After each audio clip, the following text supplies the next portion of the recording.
to the black, wear the black mask. Might not get what I lack, but it doesn't hurt to ask. If I wanna see me my life to be breezier, I said please God, oh someone make it easier, make it easier, make it easier.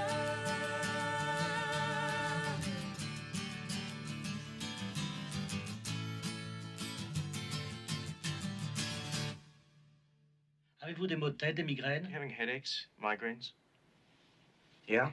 Irritation des yeux et du sinus? an irritation in your eyes and your sinuses? Yeah.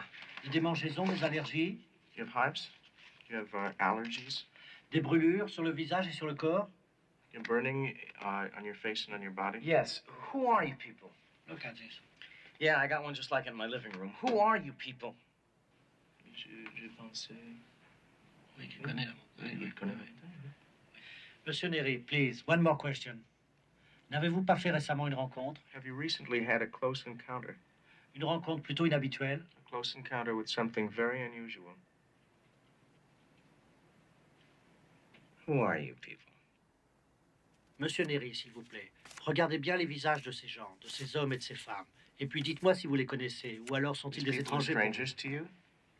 Yeah, except for her. Oui, sauf elle. Et vous êtes cru obligé, allez-vous, de venir ici? And the two of you felt compelled to be here? Yeah, you might say that. Mais qu'espériez-vous trouver? But what did you expect to find? An answer. That's not crazy, is it? Je crois qu'on pourrait les mettre dans l'hélicoptère avec les autres. Je parlerai au Major Walsh. Il faudrait peut-être vérifier sa crédibilité. Non, j'ai confiance dans mon intuition. Ces gens-là ont été choisis au hasard. C'était eux, ça aurait pu être d'autres. Ils n'ont rien de spécial. Ils sont simplement trouvés au bon endroit, au bon moment. Hold it. Is that it? Is that all you're gonna ask me? Well, I got a couple of thousand goddamn questions, you know? I want to speak to someone in charge. I want to lodge a complaint. You have no right to make people crazy. You think I investigate every Walter Cronkite story there is, huh? If this is just nerve gas, how come I know everything in such detail? I've never been here before. How come I know so much? What the hell is going on around here? Who are you people?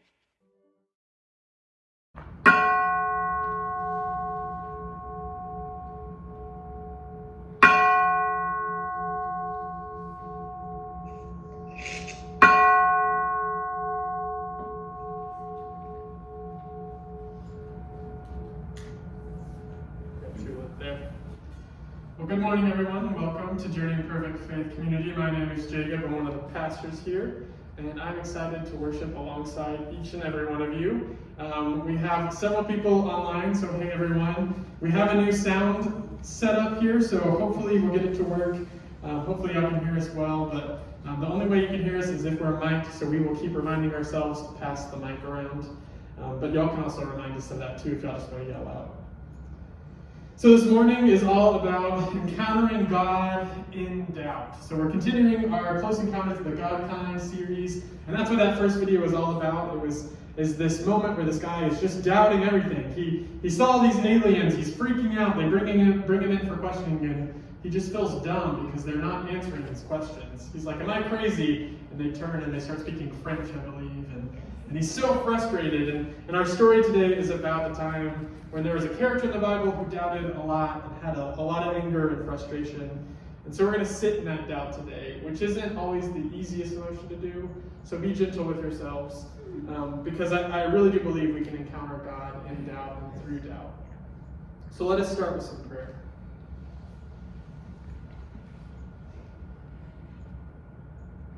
God of imperfection, thank you for this community that is founded on imperfection, that shows up week after week, even through the doubt, even through the questions. They show up to love each other every week. God, I pray this time can nourish us and can send us out into the world so that we may be a blessing to others and that we can teach each other that it's okay to doubt, that it's okay to be imperfect. God, hold this space for us. Bless this time. Bless these people. Amen.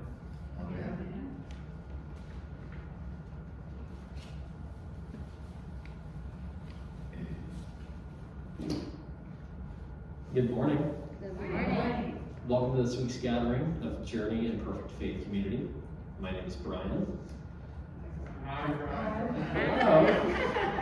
We invite you today to take part in our gathering however you feel comfortable, regardless of religious affiliation or lack thereof, whether you're used to high church or low church or no church, regardless of your status, whether you graduated from Penn State or the state Penn, regardless of your skin color, political affiliation, sexuality, age, culture, or any other label imaginable. You're welcomed and celebrated here just as you are. Due to also moving to stage 5 COVID restrictions, please wear a mask, one of these, while you're inside the building and maintain social distancing. For everyone's protection, we ask that anyone entering the building be fully vaccinated. There are, however, people in our community who cannot be fully vaccinated, most notably the children among us. Therefore, despite all the precautions, there is risk inherent in us being together in this space. We understand completely if you don't want to accept this risk, so we do offer an online Zoom option for those who might prefer it. Thank you for helping make this space as safe as possible under the circumstances. Welcome to Journey. We are so happy to have you here.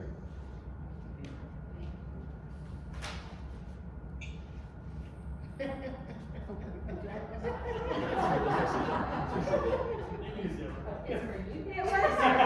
works for you too.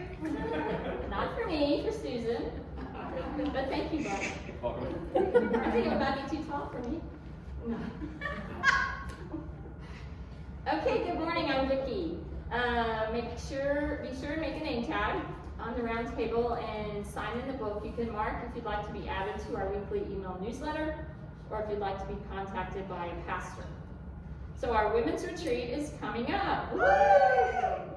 It's Friday through Sunday, October 8th through the 10th, and registration is now closed. So we're full. Yay! That's good. If for some reason you missed it and you want a space, you can contact Gail and she can talk to you about that. We are restarting our 5 ministry areas. The Shepherd team decided to restart the 5 ministry areas: heart, strength, mind, soul, and bones. If you're interested in joining one of the teams or just getting to know more about them, you can reach out to any of the staff. We would love to have you join a team. Also, we're bringing back our Sunday school hour. Yay! Starting October 17th, Pastor Jacob will be leading a book and Bible study using the book Life in Year 1, What the World Was Like in First Century Palestine. Is this the book, Jacob? No, under. Oh, sorry, I covered it up. The book is a super easy and sometimes funny read that serves as a window into the world Jesus lived in minus all the Jesus stuff. Throughout the 6-week study, we will look at a couple of chapters a week and read some scripture together. We will meet either in person or online via Zoom on Sunday mornings from 9:30 to 10:30, and Zoom info will be sent out via the newsletter when we get closer to the start date.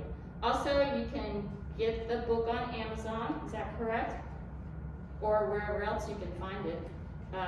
And if you need help getting the book, reach out to the staff and we can help you with that. On to the next. In a moment, we are going to pass around a basket in which you can give financial support to Journey. If you're a visitor, don't feel obligated to put anything in. Anyone who prefers to give online can do so at journeyifc.com. Click Give in the right-hand corner. You can also text Journey to 73256 and it will walk you through the steps. 10% of our general fund goes to help others beyond the walls of Journey, regardless of our church's financial situation. Our strength team is open to anyone who wants to be part of making those decisions. Let's pray. Dear God, thank you for this wonderful world. Help us to be generous, not only with our money, but with our time and our talents. show us how you would have us use those things, and thank you for loving us. Amen.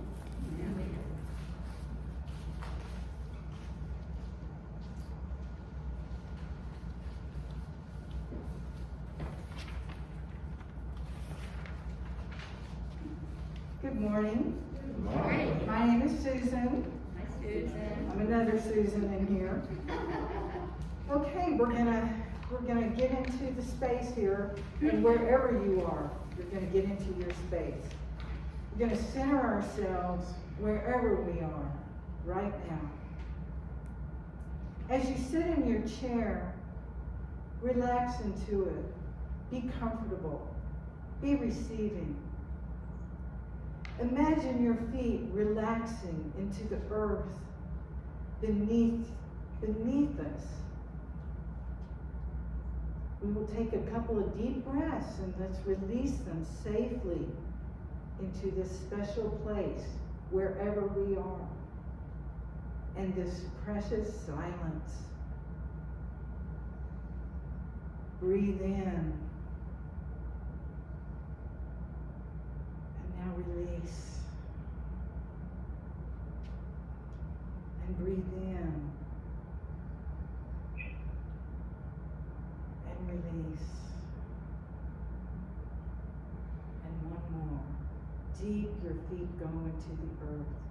More relaxed and receiving you become. Breathe in. And now release.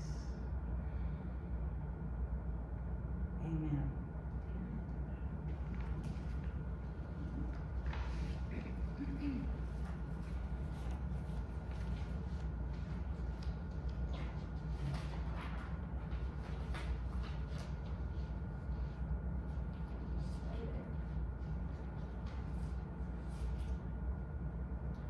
Hi, I'm Susan.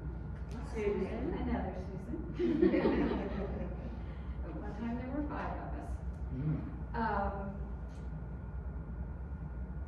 I was asked to talk about a situation that happened in my family. And I offered to read this poem and tell the story about it. So on December 26th, 2017, John and I were driving home from Dallas. We had spent Christmas with our daughter, Becky, our son-in-law, Kevin, and their children. And their youngest child, 8 months old, was in the hospital with a dying heart. She was on a ventricular assist device. She was on a ventilator. And they were talking about putting her on dialysis. And that was the last straw for me. I felt like if she had 3 systems in her body that were failing, that she was gone. They were waiting for a heart transplant. She had had surgery done 2 months earlier, and it had to correct a flaw in her heart, and it had not worked. They had not been able to take her off the ventilator for those almost 2 months. They had emergency flight flew Becky and Evie, that's our granddaughter's name is Evie, and Becky flew to Dallas on December 5th. So she'd been in Dallas for almost 20 days waiting for a heart transplant. So we had spent Christmas with them, and we had tried to make it as normal as possible with the other children as we could. This was fair for them not to have a nice Christmas, so we did what we could. We went to see Evie on the 26th before John and I went back to Austin. And one of the parties that we had gone to at the one house, they had given us gifts, and they gave me a little notebook. And it was one of those things where I went, well, how nice that they would give a writer a notebook. And so John and I were driving home, and a thought was flittering around my head about how uncertain life is. And I started writing a poem. And it goes like this: Uncertain Plans. There is this spirit, or sprite, fairy, thought, flitting along, beside, intermixed, with every plan, promise, commitment that I make. While I want, intend, expect to make, do, the plan, promise, commitment, another something might happen that is more important, supersedes, interferes with those plans. This is always true whether or not I realize, understand, acknowledge that this is the way life works. It's why we have these cliches, barring unforeseen circumstances, Allah willing, if all goes according to plan, if luck holds, God willing, and the creek don't rise. I am not exaggerating. I wrote it in this book. Becky called me as soon as I wrote these words. She said, Mom, we have a donor.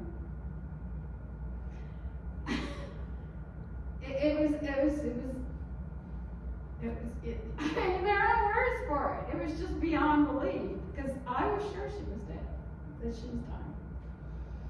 She asked us to come back to Dallas. We were in Waco. So we turned around Waco and drive back to Dallas to get the other kids and bring them home so Kevin could stay for the surgery. So I finished the poem later, and I said, in certain circumstances, this life truth is understood, crystal clear, sure. The uncertainty becomes very real in extreme life situations. Toward the end of a pregnancy, the end of a life, a donor organ becomes available for transplant. It feels like a limbo, a floating foggy space, a gray uncertainty of too many possibilities, in which I know any plan I make could be, might be, is hoped to be, unmade in the beat of the heart. Thank you for that, Susan. Sing with me.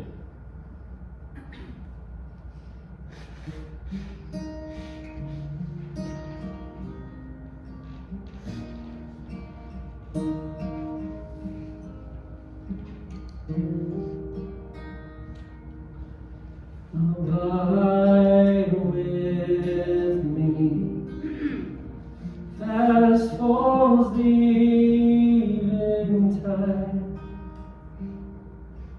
This darkness deepens, Lord, with me abide. When others fail, and comforts me. Help of the helpless, so abide with me. Swift to its close, ebbs out life's little day. Earth's joys grow dim, its glories pass away. Change and decay, in all around I see. O thou who changest not, abide with me.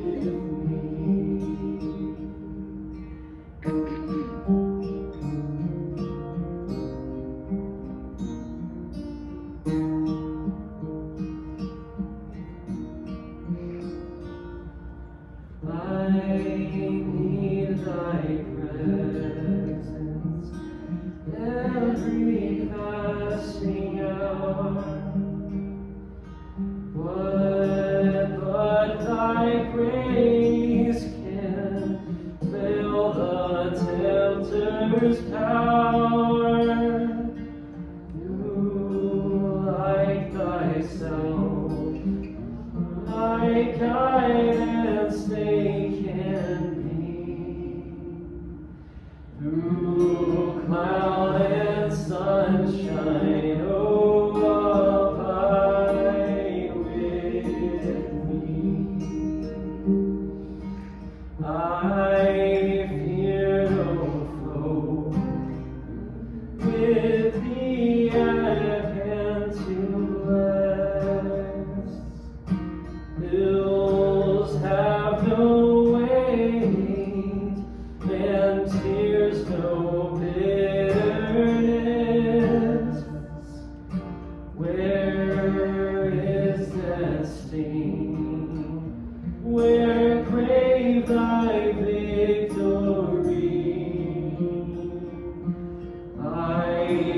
triumph still if thou abides with me.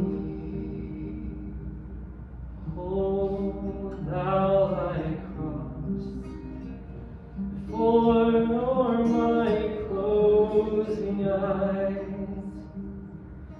Shine through the gloom and point me to the skies. Heaven's morning grace and earth's faint shadows free. In life and death, O Lord, abide with me.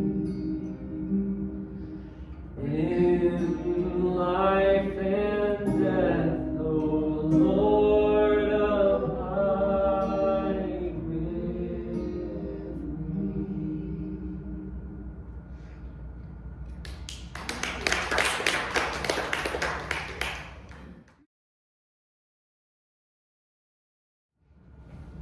Our reading today comes from the book of Job. It's a real downer of a story if you haven't read it. I spent some time with it this week and didn't love it, I'll be honest. But the story goes like this. There was a man in the land of Uz whose name was Job. That man was blameless and upright, one who feared God and turned away from evil. One day the heavenly beings came to present themselves before the Lord, and the Satan, meaning the accuser, the Hasatan, also came along among them to present himself before the Lord. The Lord said to the accuser, "Where have you come from?" The accuser answered the Lord, "From going to and fro on the earth and from walking up and down on it." The Lord said to the accuser, "Have you considered my servant Job? There is no one like him on the earth, a blameless and upright man who fears God and turns away from evil. He still persists in his integrity, although you incited me against him to destroy him for no reason." Then the accuser answered the Lord, "Skin for skin. All that people have they will give to save their lives. But stretch out your hand now and touch his bone and his flesh, and he will curse or bless in the Hebrew. He will curse or bless you to your face."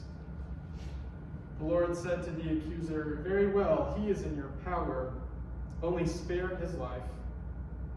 So the accuser went out from the presence of the Lord and inflicted loathsome sores on Job from the sole of his foot to the crown of his head.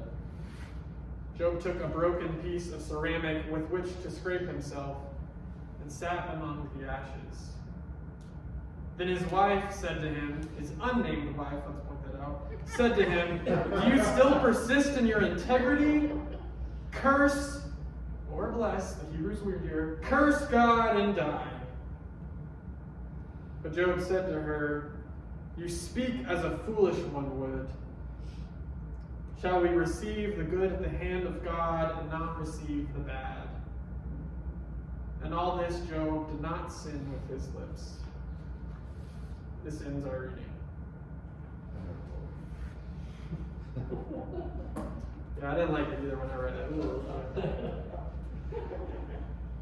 So today we're talking about doubt and encountering God through doubt. And so this week I sat with some doubt, and I knew of this story, but hadn't really spent a lot of time with it.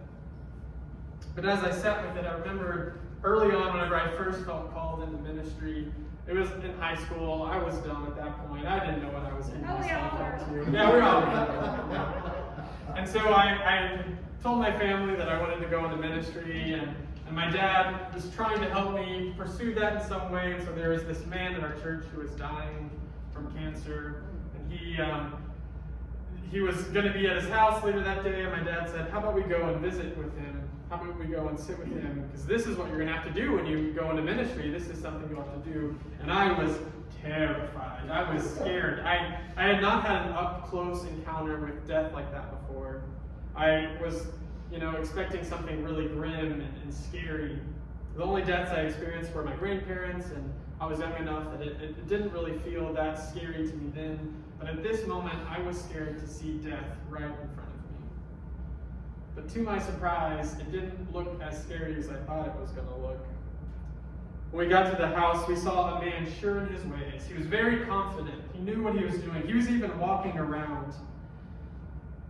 As we talked through his life and his faith and his battle with cancer, we also talked about how he thought of death and how his faith played into that, and how it made him so confident that God loved him and that he knew that once he died that he was going somewhere good because he was so sure in his faith. He just knew it. He had this confidence in God that shook me, freaked me out. He had made peace with death, and I hadn't even started thinking about death yet. But as we sat there and talked, I noticed his wife, who was sitting across from me. She didn't seem as confident. I found comfort in her eyes. They held pain, and I felt that same pain, and I was with her. I was upset that this was happening to this man. In this conversation, I found out that the man chose to end treatments himself. He said, I've lived a long life. I don't want to be a financial burden on my family. It's my time to go. So he chose this himself, and I just couldn't get it. It freaked me out. So we got in the car, me and my dad, and I burst into tears. I was holding it back. I didn't say a single word in this entire encounter. I just was sitting there listening. And I got in the car and just anger filled me, and I was sad, and I wanted God to be accountable for this pain that he was causing in this family's life. I was so upset and freaked out. And although I was mad at God in that moment, I was really freaked out by the confidence of this man. Because what I needed in that moment was more doubt. I needed to be upset and angry. I needed to cry. I needed to sit with his wife in those ashes. I needed more room for doubt. Maybe you've had moments like this. Moments where you had to get really honest with God. Moments where the emotions just overflowed. Moments where the grief was just too much to handle alone. Moments when confidence wasn't what you were looking for. A moment where anger and doubt seeped into your bones. A human moment, per se. Our story today, I think, has one of these human moments where that doubt seeps into someone's bones. The story is of Job. It's so hard to read. I'm telling you, this was my first time to dive into Job ever. I knew the story, I knew the gist, I knew that God inflicted these things, or somehow Satan was there, and he had a terrible life, but it wasn't for anything he did. And so as I read it, I was really struggling with it. It's a hard book to read. It's frustrating. And all along, Job is just confident in God, and it really made me so upset. It reminded me of that time with that man where I just wanted there to be more doubt. What we're told is that Job was an upright and righteous man. God even says in this story that this man has no flaw, which is our first key that this is fiction, because every man has a flaw. This is not a historical tale. This is a way of opening ourselves up, a way of challenging our preconceived notions of God. So don't see this as who God really is. See this as a way of just opening up a bit. So we're told that there is the Hasatan, the Satan, who Christianity has taken and run with and made a little red devil and put him on your shoulder. And that's not what this is about. Actually, in this story, the Hasatan is like an ally of God. It's called the accuser, who's trying to help God figure things out. This is not the devil. This is a different character. What the Hasatan says is that, the only reason Job is doing these things is because he thinks you're going to reward him. If he lives a good and righteous life, then you're going to reward him. So that's not really living a righteous life if he's expecting some treat at the end, right? And this is pretty in line with all other wisdom literature. This is considered wisdom literature. And so if you read Proverbs, it really seems to suggest that if you live a good life and good things are going to happen, live a bad life, bad things will happen. It seems too simple. It seems kind of gross. I don't like that theology. This next part I really don't like. God gives reign to the Hasatan over Job's life. And in this moment, Job loses everything. He loses his livelihood, his 7 children. It even names 3 daughters, which is crazy. He loses his health. He loses everything. And then we find him at the end of this scene scraping sores on his body with broken ceramic to try to relieve some of the pain. And he's sitting in the ashes of his grief. And then his wife comes in. And I like the wife. I think she has some holy anger in her. And she's unnamed. Like I said, this is an unnamed woman in a story, and history eventually, gave her a name. Jewish scholars started calling her Dinah. But in the story, she doesn't get the honor of having a name even. But although she's sitting in the same grief as her husband, she's lost her kids, she's lost her livelihood, she's lost everything right alongside Job, yet she has to be the tough one. She just has to sit there and see her husband suffer. And she's mad, because of course she's mad. Just like the man's wife in that story that I told when I went to the house, she was upset too. She had the right to be upset. Why? The wife here, the unnamed wife, gets to be upset. So she tells Job, why are you still doing all this stuff? Why are you still being righteous? Curse God and die. Like I said, the Hebrew is weird here, because the word curse actually is the Hebrew word for bless. Feels like this weird tension of this curse and this blessing. Whatever it is, it's saying get honest with God and die, because that's going to make it better. In her anger, she gets to be honest. Job, the foolish man he is, calls his wife a fool and tells her that, we have to accept anything that God gives us, the good and the bad alike, like everything.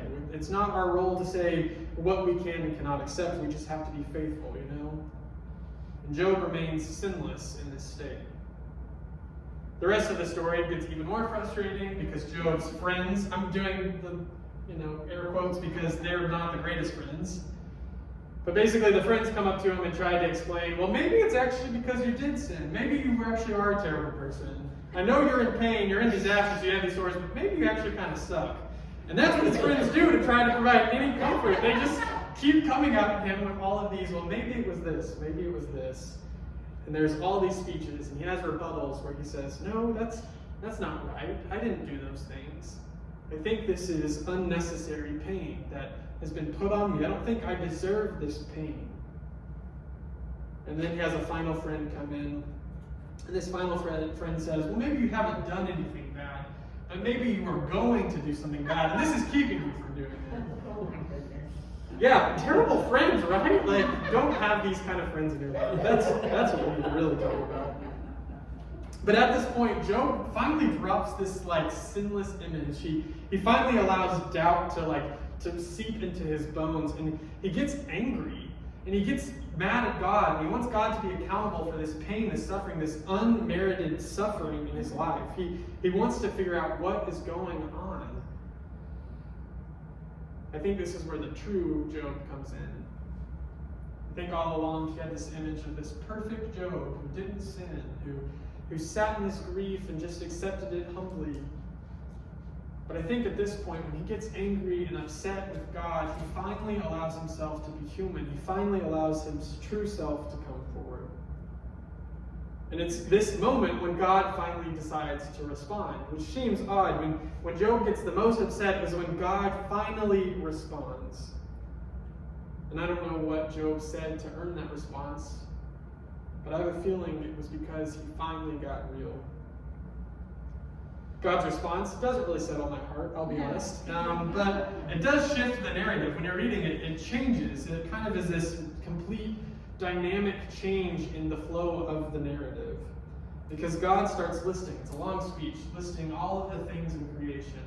Can you imagine how I create the cosmos, how I create the animals, the plants, how all of this goes together, how all of it works together? And Job doesn't have an answer.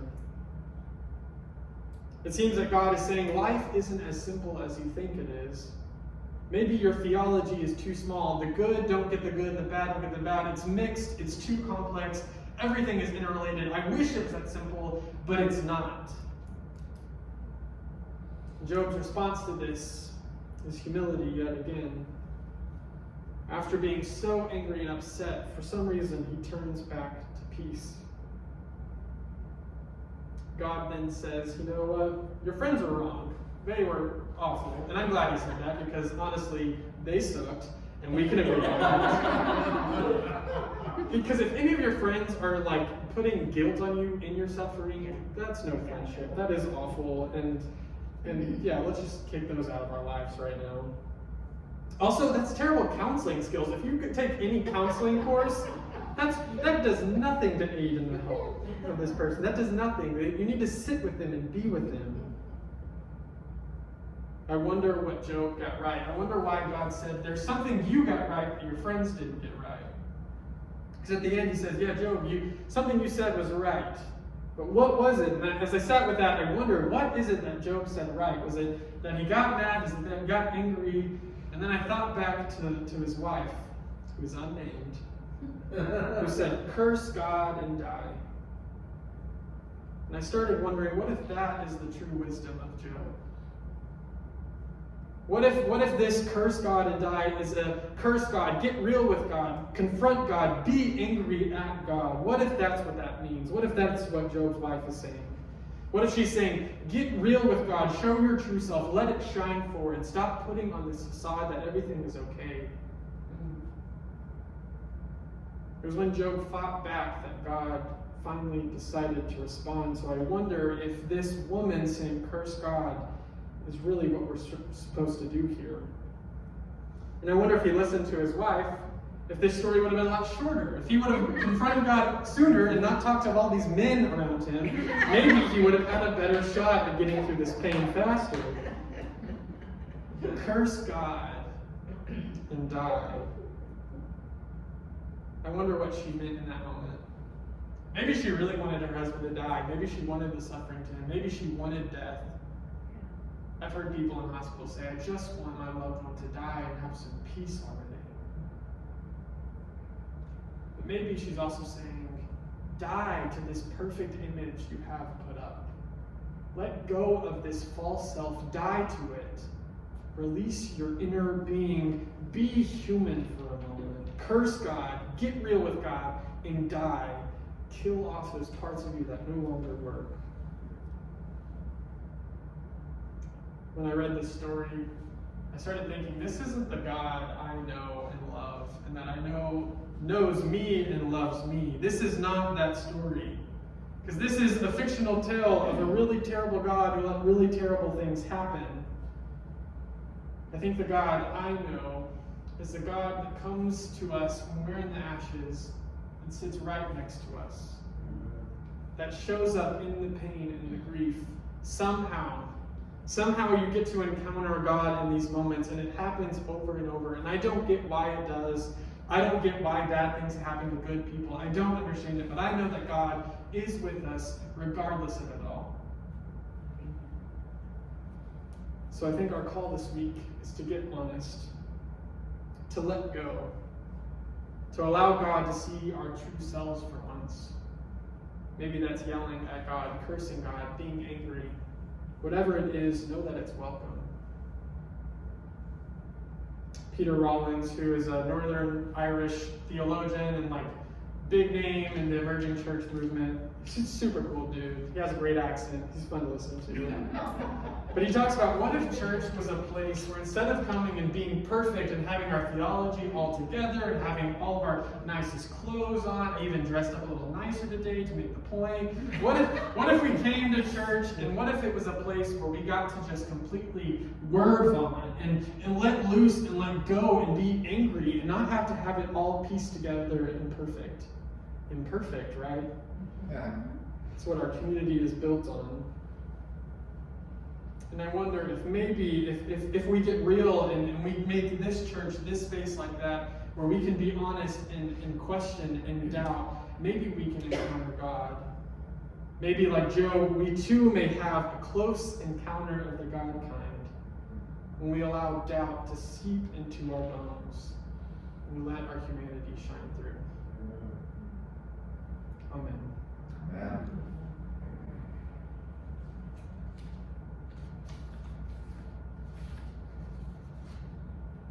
So now I'm going to invite us to take a couple of moments. I was going to do discussion groups, but we're small enough here that we'll discuss amongst ourselves, and we'll have the Zoomers discuss amongst themselves. and we'll come back and kind of share. But I have a slide that has some questions that you can answer those. You can also just completely ignore them if you want, just to kind of get the conversation going. And so the questions are, is it okay to doubt God? Can doubt bring us closer to God? Because that kind of feels weird. Doubting God gets us to encounter God. That feels weird to me. And then finally, have you encountered God in or through your own doubt? So I will open up the floor for that, and I'll encourage the Zoomers. I think y'all are muted if y'all want to share with each other.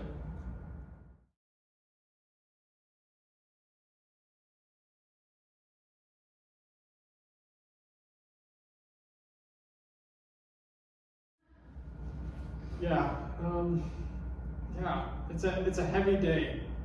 I think a lot of churches try to keep Sundays really positive and upbeat. And I think every now and then, especially in the pandemic, we have to take some moments where we get real with God, where we curse God and die, you know. And I think Job's wife really has such great wisdom that I hope we can all live into this week. And so, Zoomers, I hope y'all's conversation was beautiful and wonderful and hard, and ours was here. Did y'all want to share anything with us?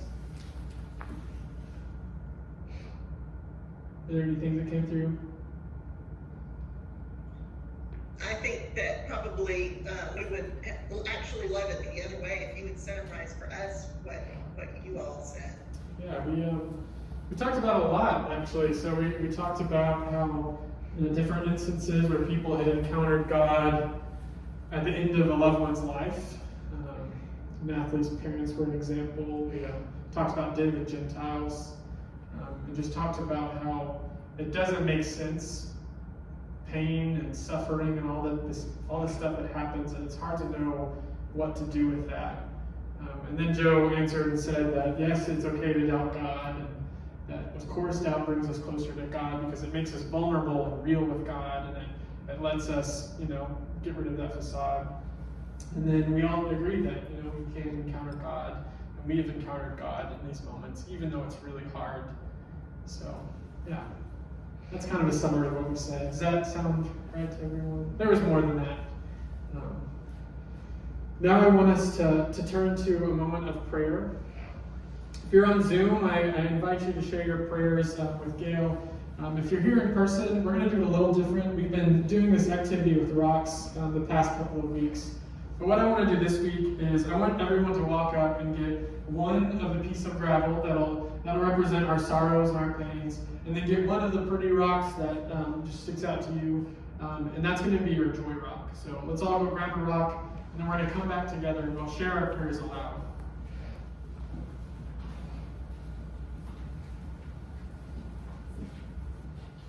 And Zoomers, we have you unmuted so we can have y'all join with us as well.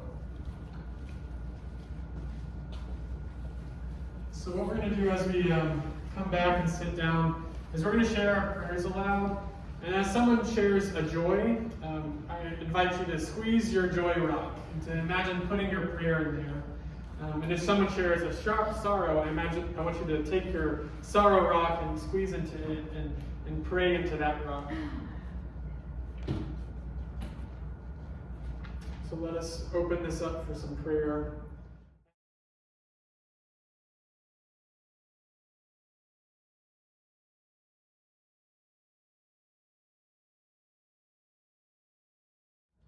Okay, well then I invite you to pray any prayers that you have as you walk up and place these rocks on our scene up here. I want you to place all of your sorrows and all of your joys on this wall as a reminder that God holds us even in the ashes and the rubble. So I invite you to pray and place your rocks up here.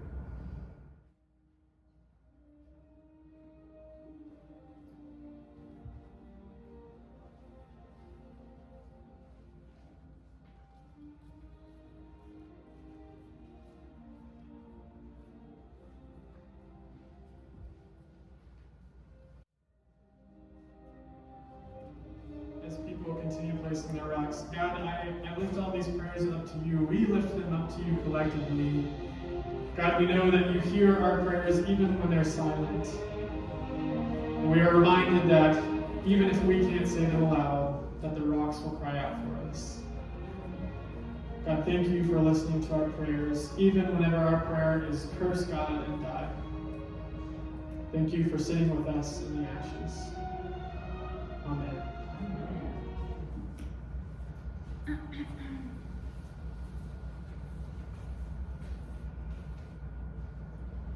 And now as we come to a close of whatever it is we do here, it's never the same. And it shouldn't be. Doubt that not. But understand this, in doubt there comes wisdom. In doubt comes discovery. In doubt comes confidence. In doubt comes our God. And when you doubt something, why this happened, just remember God's mercy endures forever. Go in peace. Weep if you may.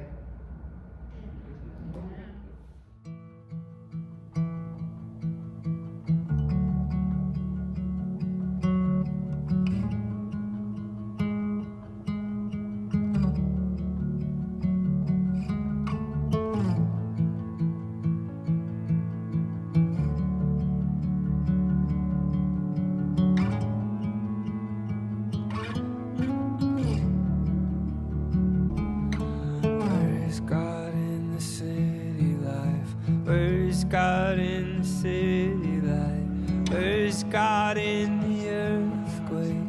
Where's God in the genocide? Where are you in my broken heart? Everything seems to fall apart. Everything feels rusted over. Tell me that you're there. I know that there's a meaning to it all. A little resurrection every time I fall. You got your babies, I got my hearses. Every blessing comes with a set of curses. I got my vices, got my vice verses. I got my vice verses.